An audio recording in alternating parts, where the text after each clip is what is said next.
రాబోయే 15 నవంబర్ 2024 శుక్రవారము నాడు కార్తీక పౌర్ణమి వస్తుంది. ఆ రోజున మనము ఏం చెయ్యాలి చూడండి. మనము తెలుసో తెలియకను కొన్ని పాపాలు చేసుకుంటాం. ఆ యొక్క పాపాల నుండి ఏమవుతుంది, మనము అనుకున్నవి అవ్వవు. కాబట్టి ఇటువంటి పాపాలన్నీ కూడా తొలగిపోవాలి అని అంటే కార్తీక పౌర్ణమి చాలా విశేషమైనటువంటిది. ఆ రోజున ఏం చేస్తారు అని అంటే ఉపవాసము చెయ్యండి. ఒక పూట మాత్రమే భోజనము చెయ్యండి, మిగతా పూట ఫ్రూట్స్ అలాగే పాలు త్రాగి ఉండవచ్చు. అదే విధంగా శివాలయానికి వెళ్ళండి. శివాలయానికి వెళ్లి 365 ఒత్తులు వెలిగించండి.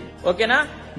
ఆవు నెయ్యి ఉండాలి, గుర్తుపెట్టుకోండి. ప్రమిద కూడా పిండితో చేసినటువంటిది ఉండాలి. అదే విధంగా ఆ రోజున ఏం చేస్తారు అని అంటే శివ పంచాక్షరి మంత్రాన్ని జపించండి. 108 సార్లు ఓం నమః శివాయ, ఓం నమః శివాయ అని జపించండి. ఇంకా ఎక్కువ సార్లు కూడా చేయవచ్చు.